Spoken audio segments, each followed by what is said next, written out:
Hemavathi link canal ಹೋರಾಟದ ಕಿಚ್ಚು ಮತ್ತೊಮ್ಮೆ ಮುನ್ನೆಲೆಗೆ ಬಂದಿದೆ. ವಿರೋಧದ ಮಧ್ಯೆಯೂ ಕೂಡ ಕಾಮಗಾರಿಯನ್ನು ನಡೆಸುವುದಕ್ಕೆ ನಿರ್ಧಾರವನ್ನು ತೆಗೆದುಕೊಳ್ಳಲಾಗಿದೆ. ಕಾಮಗಾರಿ ನಡೆಯುವ ಸ್ಥಳದಲ್ಲೇ ಪ್ರತಿಭಟನೆಗೆ ಕರೆ ಕೊಡಲಾಗಿದ್ದು, ಗುಬ್ಬಿ ತಾಲೂಕಿನ ಡಿ ರಾಂಪುರದಲ್ಲಿ ಪ್ರತಿಭಟನೆಗೆ ಸಿದ್ಧತೆಯನ್ನ ಕೂಡ ಮಾಡಿಕೊಳ್ಳಲಾಗಿದೆ. ಬೆಳಗ್ಗೆ 11 ಗಂಟೆಗೆ ಪ್ರತಿಭಟನೆಗೆ ಕರೆದಿದ್ದಂತಹ ಹೋರಾಟಗಾರರು, ಆದರೆ ಹೋರಾಟಗಾರರು ಪ್ರತಿಭಟನಾ ಸ್ಥಳಕ್ಕೆ ಬರೋದಕ್ಕಿಂತ ಮುಂಚೆನೆ ಪೊಲೀಸರು ಅವರನ್ನ ವಶಕ್ಕೆ ಪಡೆದುಕೊಂಡಿದ್ದಾರೆ. ಯಾವುದೇ ರೀತಿಯಾದಂತಹ ಪ್ರತಿಭಟನೆಗಳು ಆಗಬಾರದು ಅನ್ನೋ ನಿಟ್ಟಿನಲ್ಲಿ ಹೋರಾಟಗಾರರನ್ನ ಪೊಲೀಸರು ಮೊದಲೇ ವಶಕ್ಕೆ ತಗೊಂಡಿದ್ದಾರೆ. ನೋಡಿ ಇಲ್ಲಿ ದೃಶ್ಯಾವಳಿಯಲ್ಲಿ ಸುರೇಶ್ ಗೌಡ್ರ ಮನೆಗೆ ಹೋಗಿದ್ದಾರೆ ಪೊಲೀಸರು. ಅಲ್ಲೇ ಕಾದು ಕೂತಿದ್ದಾರೆ, ಅವರೆಲ್ಲೂ ಕೂಡ ಹೊರಗಡೆ ಹೋಗಬಾರದು ಅಂತೇಳಿ. ಇನ್ನೊಂದು ಕಡೆ ಈ ಹೇಮಾವತಿ ಲಿಂಕ್ ಕೆನಾಲ್ ಹೋರಾಟ ದಿನಕ್ಕೆ ಹೆಚ್ಚಾಗ್ತಾನೆ ಇದೆ. ನೀವು ಯಾವುದೇ ಕಾರಣಕ್ಕೂ ಕೂಡ ಇದು ಆಗಬಾರದು ಅಂತೇಳಿ ಅಲ್ಲಿ ಸರ್ಕಾರದ ವಿರುದ್ಧ ಕಹಳೆಯನ್ನ ಮೊಳಗಿದ್ರು. ಎಲ್ಲಿ ಕಾಮಗಾರಿ ಆಗ್ತಿತ್ತು ಅದೇ ಕಾಮಗಾರಿ ಜಾಗಕ್ಕೆ ಹೋಗಿ ಅಲ್ಲೇ ಪ್ರತಿಭಟನೆಯನ್ನ ಮಾಡೋದಕ್ಕೆ ಅಲ್ಲಿನ ಸ್ಥಳೀಯರು, ಹೋರಾಟಗಾರರು ಎಲ್ಲರೂ ಕೂಡ ನಿರ್ಧಾರವನ್ನ ಮಾಡಿದ್ರು. ಸುರೇಶ್ ಗೌಡ ಅವರ ನೇತೃತ್ವದಲ್ಲಿ ಇವತ್ತು ಹೋರಾಟವನ್ನ ಮಾಡೋದಕ್ಕೆ ನಿರ್ಧಾರವನ್ನ ಮಾಡಿಕೊಂಡಿದ್ರು. 11 ಗಂಟೆಗೆ ಸುಮಾರು 2,000ಕ್ಕೂ ಹೆಚ್ಚು ಜನ ಸೇರಿ ಹೋರಾಟವನ್ನ ಮಾಡ್ತೀವಿ ಅಂತೇಳಿ ಕರೆ ಕೊಟ್ಟಿದ್ರು. ಆದ್ರೆ ಪೊಲೀಸರು ಹೋರಾಟ ಆರಂಭ ಆಗೋದಕ್ಕಿಂತ ಮುಂಚೆ, ಸ್ಥಳಕ್ಕೆ ಹೋಗೋದಕ್ಕಿಂತ ಮುಂಚೆನೆ ಮನೆಗಳ ಹತ್ರ ಹೋಗಿ ಅವರನ್ನ ಮನೆಯಲ್ಲೇ ಲಾಕ್ ಮಾಡ್ಕೊಂಡು ಕೂತಿದ್ದಾರೆ. ಸುರೇಶ್ ಗೌಡ್ರನ್ನು ಕೂಡ ಈಗ ಲಾಕ್ ಮಾಡ್ಕೊಂಡು ಕೂತಿದ್ದಾರೆ, ಅಲ್ಲಿ ಗಮನಿಸಬಹುದು ದೃಶ್ಯಾವಳಿಯಲ್ಲಿ. ಇನ್ನು ಪ್ರತಿಭಟನೆಯನ್ನ ಹತ್ತಿಕ್ಕಲು ಜಿಲ್ಲಾಡಳಿತ ಮುಂದಾಯ್ತಾ. 144 ಸೆಕ್ಷನ್ ಅನ್ನ ಜಾರಿ ಮಾಡಲಾಗಿದೆ. ಇವತ್ತು ಬೆಳಗ್ಗೆ 6 ಗಂಟೆಯಿಂದ ನಾಳೆ ಬೆಳಗ್ಗೆ 6 ಗಂಟೆಯವರೆಗೂ ಕೂಡ ನಿಷೇಧಾಜ್ಞೆ ಇರುತ್ತೆ. ಕಾಮಗಾರಿ ನಡೆಯುವ ಸ್ಥಳದಿಂದ 10 ಕಿಲೋಮೀಟರ್ ಸರೌಂಡಿಂಗ್ ಅಲ್ಲಿ ನಿಷೇಧಾಜ್ಞೆಯನ್ನ ಜಾರಿಗೊಳಿಸಲಾಗಿದೆ. ಎಸ್ಪಿ ಅಶೋಕ್ ಅವರ ನೇತೃತ್ವದಲ್ಲಿ ಪೊಲೀಸರನ್ನ ಹೆಚ್ಚಿನ ಸಂಖ್ಯೆಯಲ್ಲಿ ನಿಯೋಜನೆ ಕೂಡ ಮಾಡಲಾಗಿದೆ. ಎಲ್ಲಿ ಕಾಮಗಾರಿ ನಡೀತಾ ಇದೆಯೋ ಅಲ್ಲಿಗೆ ಯಾರು ಕೂಡ ಬರಬಾರದು, ಕಾಮಗಾರಿಗೆ ಅಡ್ಡಿ ಆಗಬಾರದು ಅಷ್ಟೇ. ಆ ನಿಟ್ಟಿನಲ್ಲಿ ಎಲ್ಲಾ ರೀತಿಯಾದಂತಹ ಮುಂಜಾಗ್ರತಾ ಕ್ರಮವನ್ನ ತಗೊಂಡಿದ್ದಾರೆ. ನಿಷೇಧಾಜ್ಞೆ ಜಾರಿಯಾಗಿದೆ. ಪೊಲೀಸರು ಕೂಡ ಹೆಚ್ಚಿನ ಸಂಖ್ಯೆಯಲ್ಲಿ ಅಲ್ಲಿ ನಿಯೋಜನೆಗೊಂಡಿದ್ದಾರೆ. ಯಾರೆಲ್ಲ ಹೋರಾಟಗಾರಿದ್ದಾರೋ ಅವರೆಲ್ಲರನ್ನು ಕೂಡ ಮನೆಯಲ್ಲಿ ಲಾಕ್ ಮಾಡ್ಕೊಂಡು ಇಟ್ಕೊಂಡಿದ್ದಾರೆ. ಕೆಲವರನ್ನ ವಶಕ್ಕೂ ಕೂಡ ಪಡೆದುಕೊಂಡಿದ್ದಾರಂತೆ. ನೋಡಿ, ಪೊಲೀಸರು ಹೆಚ್ಚಿನ ಸಂಖ್ಯೆಯಲ್ಲಿ ನಿಯೋಜನೆಗೊಂಡಿದ್ದಾರೆ. ಆ ರಸ್ತೆ ದಾಟಿ ಯಾರು ಕೂಡ ಹೋಗಬಾರದು. ಆ ಕಡೆ ಕಾಮಗಾರಿ ಆಗ್ತಿರೋ ಹತ್ರ ಕಾಮಗಾರಿ ನಿಲ್ಲಬಾರದು, ಕಾಮಗಾರಿ ಮುಂದುವರಿಬೇಕು.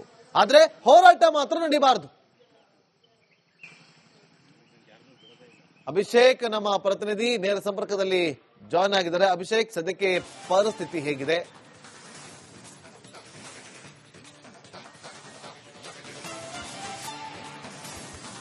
ತೋರಿಸ್ತಾ ಇರುವಂತದ್ದು ಕೇವಲ ಒಂದೆರಡು ರಸ್ತೆಗಳಲ್ಲ, ಹೆದ್ದಾರಿಗಳಲ್ಲ, ಅಡ್ಡ ರಸ್ತೆಗಳಿರ್ಬೋದು, ಗ್ರಾಮಗಳಿರ್ಬೋದು, ಹಳ್ಳಿಯ ಒಳಭಾಗದಲ್ಲಿರ್ಬೋದು, ಈ ಒಂದು ಸ್ಪಾಟ್ ಅನ್ನ ಪೊಲೀಸರು ಬಿಟ್ಟಿದ್ದಾರೆ ಅನ್ನುವಂತಿಲ್ಲ. ಪ್ರತಿಯೊಂದು ಪ್ರದೇಶದಲ್ಲೂ ಕೂಡ ಆ ಒಂದು ಕಾಮಗಾರಿ ಎಲ್ಲಿ ನಡೀತಾ ಇದೆ, ಆ ಕಾಮಗಾರಿಗೆ ಯಾವ ಪ್ರದೇಶದಿಂದ ಕೂಡ ನಡೀತಾ ಇದೆ, ಆ ಕಾಮಗಾರಿಗೆ ಯಾವ ಪ್ರದೇಶದಿಂದ ಕೂಡ ಜನರು ಹೋಗಬಾರದು, ಹೋರಾಟ ಯಾರ್ಯಾರು ಮಾಡ್ತಾ ಇದ್ದಾರೆ ಅವರನ್ನು ಕೂಡ ತಡೆದು ನಿಲ್ಲಿಸುವಂತ ಒಂದು ಪ್ರಯತ್ನ ಸದ್ಯ ಮಟ್ಟಿಗೆ ನಾವಿರುವಂತಹ ಪ್ರದೇಶದಲ್ಲಿ 144 ನ ಜಾರಿಗೊಳಿಸಲಾಗಿರುವಂತದ್ದು ನಾವು ಕಂಡಂತ ದೃಶ್ಯ ಅಂತ ಹೇಳ್ಬೇಕಾಗಿರುವಂತದಂದ್ರೆ, ಸ್ಥಳೀಯರು ಕೂಡ ಈ ಒಂದು ಸದ್ಯದ ಮಟ್ಟಿಗೆ ಇಲ್ಲಿ ಓಡಾಡ್ತಾ ಇಲ್ಲ. ಕಾರಣ ಈಗ ಪೊಲೀಸರೇ ಹೇಳಿರುವಂತೆ ಯಾವುದೇ ಕಾರಣಕ್ಕೂ ಕೂಡ ಇಲ್ಲಿ 144 ಜಾರಿ ಆಗಿರೋದ್ರಿಂದ ಯಾರಿಗೂ ಕೂಡ ಪ್ರವೇಶವನ್ನ ನೀಡೋದಿಲ್ಲ ಅಂತ. ಇನ್ನೊಂದು Hemavathi express pipeline link canal ಎಲ್ಲಿ ನಡೀತಾ ಇದೆ ಆ ಒಂದು ಕಾಮಗಾರಿ ಈ ಒಂದು ರೈಲ್ವೆ ಟ್ರ್ಯಾಕ್ ನ ಹಿಂಭಾಗದಲ್ಲಿ ಇರುವಂತದ್ದು. ಆ ಒಂದು ಭಾಗಕ್ಕೆ ಕನೆಕ್ಟ್ ಆಗುವಂತ ಅಷ್ಟು ಕನೆಕ್ಟಿವಿಟಿ ರೋಡ್ಗಳೇನಿದ್ದಾವೆ ಆ ಅಷ್ಟು ರಸ್ತೆಗಳನ್ನ ಈ ಸದ್ಯದ ಮಟ್ಟಿಗೆ ಬಂದ್ ಮಾಡಲಾಗಿರುವಂತದ್ದು. ಇದು ಗುಬ್ಬಿಯ ಒಳಗಿನ ಚಿತ್ರಣ, ಸುಂಕಾಪುರದ ಒಳಗಿನ ಚಿತ್ರಣ ಮಾತ್ರವಲ್ಲ, ತುಮಕೂರಿನಿಂದ ನಾವು ಈ ಒಂದು ಮಾರ್ಗಕ್ಕೆ ಬರುವಂತ ಬಹುತೇಕ ರಸ್ತೆಗಳಲ್ಲಿ ಇದೇ ರೀತಿಯ ದೃಶ್ಯವನ್ನ ನಾವು ನೋಡ್ತಾ ಇರುವಂತದ್ದು. ಸೊ ಬಹುತೇಕ ಇವತ್ತಿನ ಹೋರಾಟಕ್ಕೆ ಸರ್ಕಾರವೇನಾದ್ರೂ ಪರೋಕ್ಷವಾಗಿ ಹತ್ತಿಕ್ಕುವಂತ ಯತ್ನ ಮಾಡ್ತಿದೆಯಾ ಅನ್ನೋ ಒಂದು ಮಾತುಕತೆ ಈಗಾಗಲೇ ಒಂದಿಷ್ಟು ಜಾಗಗಳಲ್ಲಿ ಆರಂಭ ಆಗಿರುವಂತದ್ದು. ಇಲ್ಲಿಗೆ ಪೊಲೀಸ್ ಇಲಾಖೆಯನ್ನ ಸರ್ಕಾರ ಈ ಹಿಂದಿನಿಂದಲೂ ಕೂಡ ಯಾವ ರೀತಿ ಹೋರಾಟಗಳನ್ನ ಹತ್ತಿಕ್ಕೋದಾಗೆ ಬಳಸ್ಕೊಳ್ತಾ ಇದೆ, ಅದೇ ರೀತಿ ಈ ಬಾರಿ ಕೂಡ ಬಳಸ್ಕೊಳ್ತಾ ಇದೆ ಅಂತ ಒಂದು ಆರೋಪವನ್ನ ಈಗ ಪೊಲೀಸ್ ಇಲಾಖೆ ವಿರುದ್ಧ, ಸರ್ಕಾರದ ವಿರುದ್ಧ ಮಾಡ್ತಿರುವಂತದ್ದನ್ನು ನಾವು ಗಮನಿಸಿರುವಂತದ್ದು. ಆದ್ರೆ ಈ ಸದ್ಯದ ಮಟ್ಟಿಗೆ ಯಾವುದೇ ಕಾರಣಕ್ಕೂ ಕೂಡ ಈ ಒಂದು ರೈಲ್ವೆ ಹಳಿಯನ್ನ ದಾಟಿಕೊಂಡು ಯಾರು ಓಡಾಡಬಾರದು, ಯಾರು ಹೋಗಬಾರದು, ಯಾವ ತಂಡಗಳು ಅಲ್ಲಿ ಪ್ರತಿಭಟನೆಯನ್ನ ಮಾಡಬಾರದು, ಯಾರು ಯಾವುದೇ ಮಾರ್ಗದಲ್ಲಿ ಬಂದರೂ ಕೂಡ ಅವರನ್ನ ವಶಕ್ಕೆ ಪಡೆಯುತ್ತಿರುವಂತದ್ದು. ಒಂದಿಷ್ಟು ಮುಖಂಡರು ಯಾರೆಲ್ಲ ಈ ಹೋರಾಟದಲ್ಲಿ ಪಾಲ್ಗೊಳ್ಳಬೇಕಾಗಿತ್ತೋ ಅವರನ್ನ ಅವರು ವಾಸವಿದ್ದ ಮನೆಗಳಿಂದ, ಅವರು ವಾಸವಿದ್ದ ಒಂದಿಷ್ಟು ಅನ್ನೋನ್ ಪ್ಲೇಸ್ ಗಳಿಂದ ಈಗಾಗಲೇ ವಶಕ್ಕೆ ಪಡೆಯಲಾಗಿದೆ. ಇವತ್ತು ಸುಮಾರು 5,000 ಜನ ಸೇರಬೇಕು ಅಂತ ಕರೆ ಕೊಟ್ಟಿದ್ದಂತ ಹೋರಾಟ ಈ ಸದ್ಯದ ಓಕೆ ಥ್ಯಾಂಕ್ ಯು ಅಭಿಷೇಕ್, ನಿಮ್ಮೆಲ್ಲ ಮಾಹಿತಿ. ಹೇಮಾವತಿ ಲಿಂಕ್ ಕೆನಾಲ್ ಹೋರಾಟದ ಕಿಚ್ಚು ಮತ್ತೊಮ್ಮೆ ಮುನ್ನೆಲೆಗೆ ಬಂದಿದೆ. ವಿರೋಧದ ಮಧ್ಯೆಯೂ ಕೂಡ ಕಾಮಗಾರಿಯನ್ನು ನಡೆಸುವುದಕ್ಕೆ ನಿರ್ಧಾರವನ್ನು ತೆಗೆದುಕೊಳ್ಳಲಾಗಿದೆ. ಕಾಮಗಾರಿ ನಡೆಯುವ ಸ್ಥಳದಲ್ಲೇ ಪ್ರತಿಭಟನೆಗೆ ಕರೆ ಕೊಡಲಾಗಿದ್ದು, ಗುಬ್ಬಿ ತಾಲೂಕಿನ ಡಿ ರಾಂಪುರದಲ್ಲಿ ಪ್ರತಿಭಟನೆಗೆ ಸಿದ್ಧತೆಯನ್ನ ಕೂಡ ಮಾಡಿಕೊಳ್ಳಲಾಗಿದೆ. ಬೆಳಗ್ಗೆ 11 ಗಂಟೆಗೆ ಪ್ರತಿಭಟನೆಗೆ ಕರೆದಿದ್ದಂತಹ ಹೋರಾಟಗಾರರು, ಆದರೆ ಹೋರಾಟಗಾರರು ಪ್ರತಿಭಟನಾ ಸ್ಥಳಕ್ಕೆ ಬರೋದಕ್ಕಿಂತ ಮುಂಚೆನೆ ಪೊಲೀಸರು ಅವರನ್ನ ವಶಕ್ಕೆ ಪಡೆದುಕೊಂಡಿದ್ದಾರೆ. ಯಾವುದೇ ರೀತಿಯಾದಂತಹ ಪ್ರತಿಭಟನೆಗಳು ಆಗಬಾರದು ಅನ್ನೋ ನಿಟ್ಟಿನಲ್ಲಿ ಹೋರಾಟಗಾರರನ್ನ ಪೊಲೀಸರು ಮೊದಲೇ ವಶಕ್ಕೆ ತಗೊಂಡಿದ್ದಾರೆ. ನೋಡಿ ಇಲ್ಲಿ ದೃಶ್ಯಾವಳಿಯಲ್ಲಿ ಸುರೇಶ್ ಗೌಡ್ರ ಮನೆಗೆ ಹೋಗಿದ್ದಾರೆ ಪೊಲೀಸರು. ಅಲ್ಲೇ ಕಾದು ಕೂತಿದ್ದಾರೆ, ಅವರೆಲ್ಲೂ ಕೂಡ ಹೊರಗಡೆ ಹೋಗಬಾರದು ಅಂತೇಳಿ. ಇನ್ನೊಂದು ಕಡೆ ಈ ಹೇಮಾವತಿ ಲಿಂಕ್ ಕೆನಾಲ್ ಹೋರಾಟ ದಿನಕ್ಕೆ ಹೆಚ್ಚಾಗ್ತಾನೆ ಇದೆ. ನೀವು ಯಾವುದೇ ಕಾರಣಕ್ಕೂ ಕೂಡ ಇದು ಆಗಬಾರದು ಅಂತೇಳಿ ಅಲ್ಲಿ ಸರ್ಕಾರದ ವಿರುದ್ಧ ಕಹಳೆಯನ್ನ ಮೊಳಗಿದ್ರು. ಎಲ್ಲಿ ಕಾಮಗಾರಿ ಆಗ್ತಿತ್ತೋ ಅದೇ ಕಾಮಗಾರಿ ಜಾಗಕ್ಕೆ ಹೋಗಿ ಅಲ್ಲೇ ಪ್ರತಿಭಟನೆಯನ್ನ ಮಾಡೋದಕ್ಕೆ ಅಲ್ಲಿನ ಸ್ಥಳೀಯರು, ಹೋರಾಟಗಾರರು ಎಲ್ಲರೂ ಕೂಡ ನಿರ್ಧಾರವನ್ನ ಮಾಡಿದ್ರು.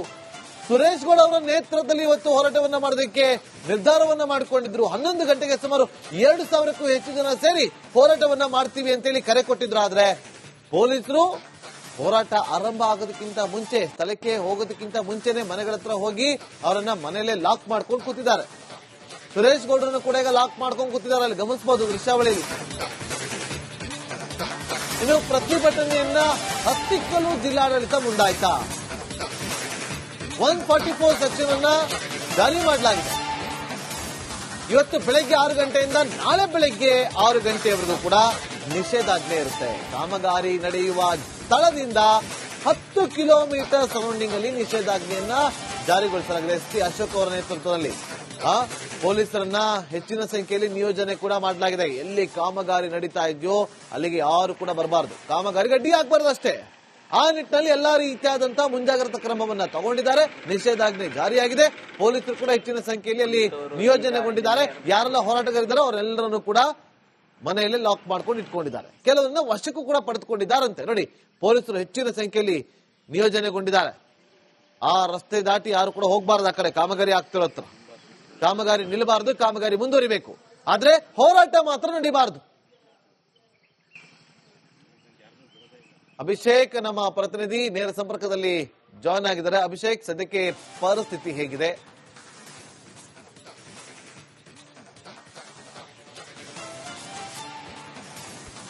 ತೋರಿಸ್ತಾ ಇರುವಂತದ್ದು ಕೇವಲ ಒಂದೆರಡು ರಸ್ತೆಗಳಲ್ಲ, ಹೆದ್ದಾರಿಗಳಲ್ಲ, ಅಡ್ಡ ರಸ್ತೆಗಳಿರ್ಬೋದು, ಗ್ರಾಮಗಳಿರ್ಬೋದು, ಹಳ್ಳಿಯ ಒಳಭಾಗದಲ್ಲಿರ್ಬೋದು, ಈ ಒಂದು ಸ್ಪಾಟ್ ಅನ್ನ ಪೊಲೀಸರು ಬಿಟ್ಟಿದ್ದಾರೆ ಅನ್ನುವಂತಿಲ್ಲ. ಪ್ರತಿಯೊಂದು ಪ್ರದೇಶದಲ್ಲೂ ಕೂಡ ಆ ಒಂದು ಕಾಮಗಾರಿ ಎಲ್ಲಿ ನಡೀತಾ ಇದೆ, ಆ ಕಾಮಗಾರಿಗೆ ಯಾವ ಪ್ರದೇಶದಿಂದ ಕೂಡ ನಡೀತಾ ಇದೆ, ಆ ಕಾಮಗಾರಿಗೆ ಯಾವ ಪ್ರದೇಶದಿಂದ ಕೂಡ ಜನರು ಹೋಗಬಾರದು, ಹೋರಾಟ ಯಾರ್ಯಾರು ಮಾಡ್ತಾ ಇದ್ದಾರೆ ಅವರನ್ನು ಕೂಡ ತಡೆದು ನಿಲ್ಲಿಸುವಂತ ಒಂದು ಪ್ರಯತ್ನ ಸದ್ಯ ಮಟ್ಟಿಗೆ ನಾವಿರುವಂತಹ ಪ್ರದೇಶದಲ್ಲಿ 144 ನ ಜಾರಿಗೊಳಿಸಲಾಗಿರುವಂತದ್ದು ನಾವು ಕಂಡಂತ ದೃಶ್ಯ ಅಂತ ಹೇಳಬೇಕಾಗಿರುವಂತದಂದ್ರೆ, ಸ್ಥಳೀಯರು ಕೂಡ ಈ ಒಂದು ಸದ್ಯದ ಮಟ್ಟಿಗೆ ಇಲ್ಲಿ ಓಡಾಡ್ತಾ ಇಲ್ಲ. ಕಾರಣ ಈಗ ಪೊಲೀಸರೇ ಹೇಳಿರುವಂತೆ ಯಾವುದೇ ಕಾರಣಕ್ಕೂ ಕೂಡ ಇಲ್ಲಿ 144 ಜಾರಿ ಆಗಿರೋದ್ರಿಂದ ಯಾರಿಗೂ ಕೂಡ ಪ್ರವೇಶವನ್ನ ನೀಡೋದಿಲ್ಲ ಅಂತ.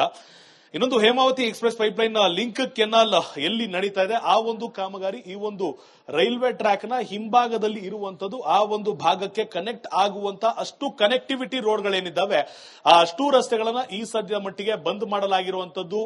ಇದು ಗುಬ್ಬಿಯ ಒಳಗಿನ ಚಿತ್ರಣ, ಸುಂಕಾಪುರದ ಒಳಗಿನ ಚಿತ್ರಣ ಮಾತ್ರವಲ್ಲ, ತುಮಕೂರಿನಿಂದ ನಾವು ಈ ಒಂದು ಮಾರ್ಗಕ್ಕೆ ಬರುವಂತ ಬಹುತೇಕ ರಸ್ತೆಗಳಲ್ಲಿ ಇದೇ ರೀತಿಯ ದೃಶ್ಯವನ್ನ ನಾವು ನೋಡ್ತಾ ಇರುವಂತದ್ದು. ಸೊ ಬಹುತೇಕ ಇವತ್ತಿನ ಹೋರಾಟಕ್ಕೆ ಸರ್ಕಾರವೇನಾದ್ರೂ ಪರೋಕ್ಷವಾಗಿ ಹತ್ತಿಕ್ಕುವಂತ ಯತ್ನ ಮಾಡ್ತಿದೆಯಾ ಅನ್ನೋ ಒಂದು ಮಾತುಕತೆ ಈಗಾಗಲೇ ಒಂದಿಷ್ಟು ಜಾಗಗಳಲ್ಲಿ ಆರಂಭ ಆಗಿರುವಂತದ್ದು. ಇಲ್ಲಿಗೆ ಪೊಲೀಸ್ ಇಲಾಖೆಯನ್ನ ಸರ್ಕಾರ ಈ ಹಿಂದಿನಿಂದಲೂ ಕೂಡ ಯಾವ ರೀತಿ ಹೋರಾಟಗಳನ್ನ ಹತ್ತಿಕ್ಕೋದಾಗಿ ಬಳಸ್ಕೊಳ್ತಾ ಇದೆ, ಅದೇ ರೀತಿ ಈ ಬಾರಿ ಕೂಡ ಬಳಸ್ಕೊಳ್ತಾ ಇದೆ ಅಂತ ಒಂದು ಆರೋಪವನ್ನ ಈಗ ಪೊಲೀಸ್ ಇಲಾಖೆ ವಿರುದ್ಧ, ಸರ್ಕಾರದ ವಿರುದ್ಧ ಮಾಡ್ತಿರುವಂತದ್ದು ನಾವು ಗಮನಿಸಿರುವಂತದ್ದು. ಆದ್ರೆ ಈ ಸದ್ಯದ ಮಟ್ಟಿಗೆ ಯಾವುದೇ ಕಾರಣಕ್ಕೂ ಕೂಡ ಈ ಒಂದು ರೈಲ್ವೆ ಹಳಿಯನ್ನ ದಾಟಿಕೊಂಡು ಯಾರು ಓಡಾಡಬಾರದು, ಯಾರು ಹೋಗಬಾರದು, ಯಾವ ತಂಡಗಳು ಅಲ್ಲಿ ಪ್ರತಿಭಟನೆಯನ್ನ ಮಾಡಬಾರದು, ಯಾರು ಯಾವುದೇ ಮಾರ್ಗದಲ್ಲಿ ಬಂದರೂ ಕೂಡ ಅವರನ್ನ ವಶಕ್ಕೆ ಪಡೆಯುತ್ತಿರುವಂತದ್ದು.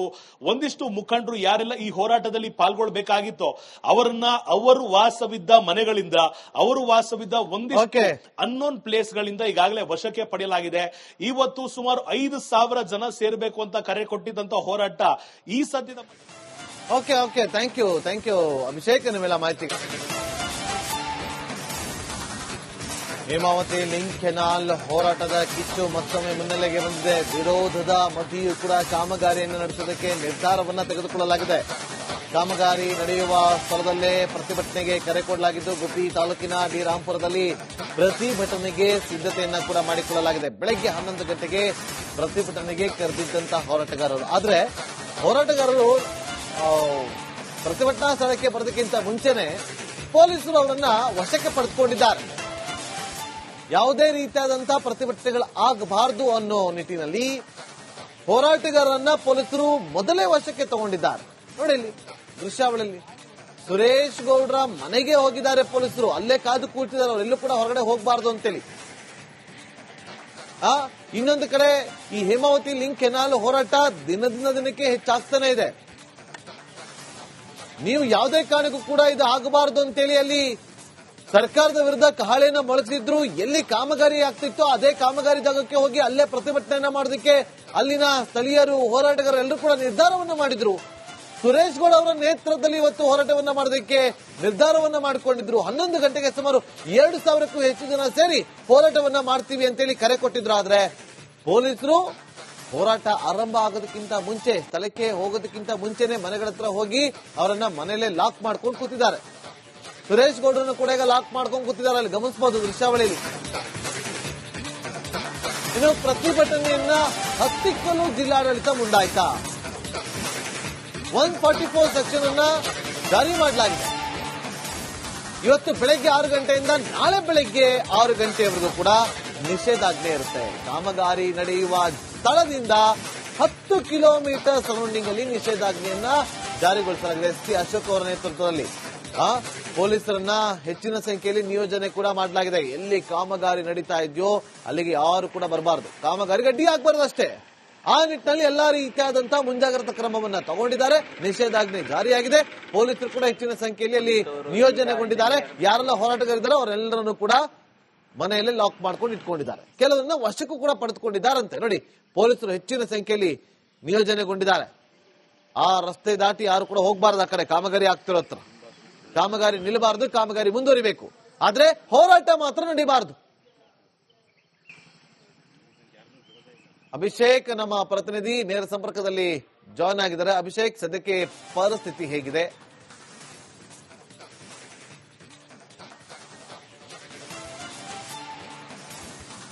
ತೋರಿಸ್ತಾ ಇರುವಂತದ್ದು ಕೇವಲ ಒಂದೆರಡು ರಸ್ತೆಗಳಲ್ಲ, ಹೆದ್ದಾರಿಗಳಲ್ಲ, ಅಡ್ಡ ರಸ್ತೆಗಳಿರ್ಬೋದು, ಗ್ರಾಮಗಳಿರ್ಬೋದು, ಹಳ್ಳಿಯ ಒಳಭಾಗದಲ್ಲಿರ್ಬೋದು, ಈ ಒಂದು ಸ್ಪಾಟ್ ಅನ್ನ ಪೊಲೀಸರು ಬಿಟ್ಟಿದ್ದಾರೆ ಅನ್ನುವಂತಿಲ್ಲ. ಪ್ರತಿಯೊಂದು ಪ್ರದೇಶದಲ್ಲೂ ಕೂಡ ಆ ಒಂದು ಕಾಮಗಾರಿ ಎಲ್ಲಿ ನಡೀತಾ ಇದೆ, ಆ ಕಾಮಗಾರಿಗೆ ಯಾವ ಪ್ರದೇಶದಿಂದ ಕೂಡ ನಡೀತಾ ಇದೆ, ಆ ಕಾಮಗಾರಿಗೆ ಯಾವ ಪ್ರದೇಶದಿಂದ ಕೂಡ ಜನರು ಹೋಗಬಾರದು, ಹೋರಾಟ ಯಾರ್ಯಾರು ಮಾಡ್ತಾ ಇದ್ದಾರೆ ಅವರನ್ನು ಕೂಡ ತಡೆದು ನಿಲ್ಲಿಸುವಂತ ಒಂದು ಪ್ರಯತ್ನ ಸದ್ಯ ಮಟ್ಟಿಗೆ ನಾವಿರುವಂತಹ ಪ್ರದೇಶದಲ್ಲಿ 144 ನ ಜಾರಿಗೊಳಿಸಲಾಗಿರುವಂತದ್ದು ನಾವು ಕಂಡಂತ ದೃಶ್ಯ ಅಂತ ಹೇಳಬೇಕಾಗಿರುವಂತದಂದ್ರೆ, ಸ್ಥಳೀಯರು ಕೂಡ ಈ ಒಂದು ಸದ್ಯದ ಮಟ್ಟಿಗೆ ಇಲ್ಲಿ ಓಡಾಡ್ತಾ ಇಲ್ಲ. ಕಾರಣ ಈಗ ಪೊಲೀಸರೇ ಹೇಳಿರುವಂತೆ ಯಾವುದೇ ಕಾರಣಕ್ಕೂ ಕೂಡ ಇಲ್ಲಿ 144 ಜಾರಿ ಆಗಿರೋದ್ರಿಂದ ಯಾರಿಗೂ ಕೂಡ ಪ್ರವೇಶವನ್ನ ನೀಡೋದಿಲ್ಲ ಅಂತ.